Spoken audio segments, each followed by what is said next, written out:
Salut à tous, j'espère que vous allez bien. Nouvelle vidéo dans le cadre de l'intervention spéciale coronavirus. Donc je rappelle, qu'est-ce que ça signifie? Ça signifie des vidéos quasiment tous les jours. Donc demain, il y aura également une vidéo économie. Et ça signifie également tous les programmes de formation, c'est-à-dire des dossiers complets sur toutes les matières ECE, ECS, ECT qui sont à moins 50%. Pour moins de 5 euros, vous avez l'ensemble des actualités par exemple depuis le mois d'août 2019, donc des prix totalement cassés.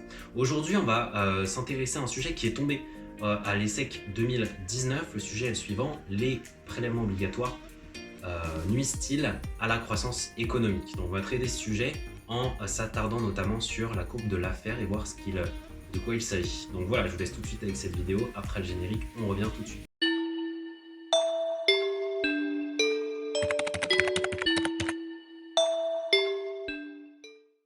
Donc, pour traiter un sujet comme celui-ci, il faut d'abord définir ce que sont les prélèvements obligatoires. Donc, la définition établie, c'est que les prélèvements obligatoires sont l'ensemble des impôts et des cotisations sociales qui sont prélevés par les institutions publiques ou les institutions européennes.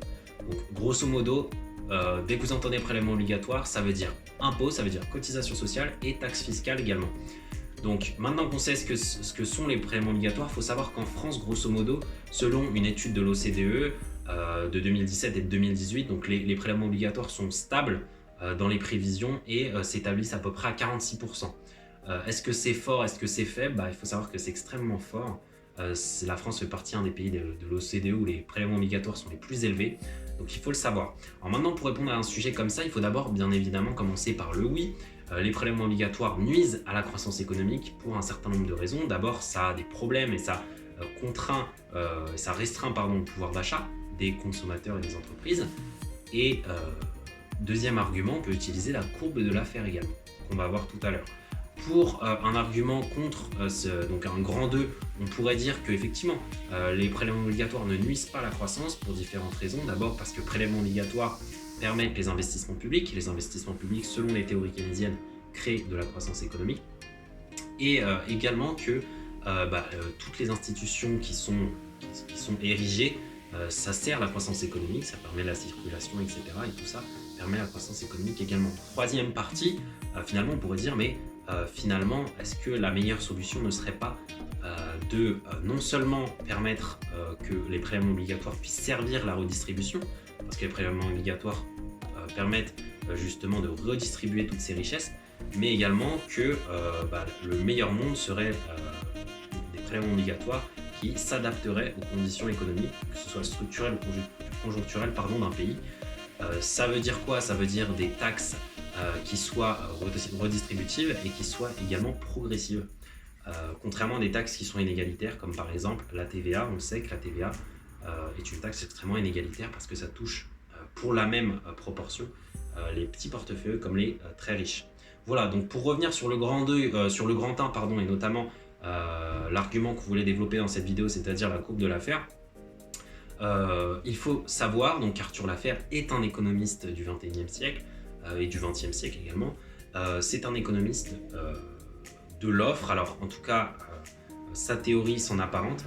Et donc qu'est-ce qu'il nous dit? Alors l'histoire veut qu'en 1974 il déjeunait avec Richard Rumsfeld, et donc qui était qui était ministre de la Défense, secrétaire de la Défense américaine, avec également un journaliste du Wall Street Journal et son assistant. À partir de ce dîner, il a dessiné sur la table la courbe de Laffer, donc la célèbre courbe de Laffer en U inversé que je vous affiche juste ici. Donc cette courbe qui caractérise et qui démontre tout simplement que trop d'impôts tue d'impôts, c'est-à-dire qu'à partir d'un certain moment, l'imposition devient négatif et a un aspect désincitatif sur la consommation. Donc, en général, c'est désincitatif pour l'État. Dès lors qu'on dépasse cet optimum, l'État n'a plus intérêt à augmenter le taux d'imposition, et parce que sinon, les agents vont être désincités et ça aura un effet inverse finalement. Les recettes de l'État vont diminuer, c'est ça qu'il faut bien comprendre. Donc l'optimum, c'est le point pour lequel les États doivent positionner leurs impôts. C'est assez compliqué à trouver, mais dès lors qu'ils trouvent ce point, il faut s'arrêter là, parce que s'ils continuent à augmenter les impôts, ça devient désincitatif et les recettes fiscales diminuent, contrairement à ce qu'on pourrait penser. Pourquoi? Pour trois raisons. D'abord parce que l'augmentation des impôts va au-delà de ce point-là optimal, les agents vont être désincités à travailler et donc la classe moyenne va se mettre à faire du chômage volontaire. Donc c'est pour ça que les théoriciens de l'offre également, donc le chômage volontaire c'est une théorie qui a été utilisée par les théoriciens de l'offre notamment. Le chômage volontaire créé par des taux d'imposition qui sont beaucoup trop élevés. De même, si on dépasse ce point optimum, un certain nombre d'individus vont procéder à une évasion fiscale, donc c'est notamment les tenants du capital et les plus riches qui vont tout simplement faire de l'évasion fiscale et donc les recettes de l'impôt vont diminuer également. Troisième raison, c'est que un certain nombre d'individus et d'agents économiques vont travailler au noir. Tout ce travail dissimulé ne va pas rentrer dans les caisses de l'État et donc c'est des incitatifs pour l'État. Donc voilà une courbe finalement qui va être reprise ensuite par un certain nombre d'économistes de l'offre, mais qui explique tout simplement que l'impôt peut être désincitatif, donc l'État n'a pas intérêt à augmenter trop l'imposition. Donc ça peut être utilisé dans le grand 1 justement d'un sujet comme celui-ci, donc je rappelle le sujet de prélèvement obligatoire du style à la croissance, donc sujet ESSEC 2019 il me semble, de BCE. Donc voilà pour cette vidéo. Alors voilà, petit point économie. Si vous avez aimé cette vidéo, bien sûr, aimez-la. Je vais essayer de tourner une vidéo demain donc sur une question que vous m'aurez posée. Bien évidemment, ça doit être réciproque, donc je vous fais des vidéos pour vous aider. Vous pouvez, et je vous invite également à partager sur vos groupes de classe le fait que je puisse répondre à toutes les questions concernant l'économie. Et voilà, comme ça ce sera du win-win et tout le monde sera content. Voilà, je vous laisse avec cette vidéo, je vous souhaite bon courage, prenez soin de vous. Et je vous dis à demain ou à la prochaine pour une prochaine vidéo. Ciao!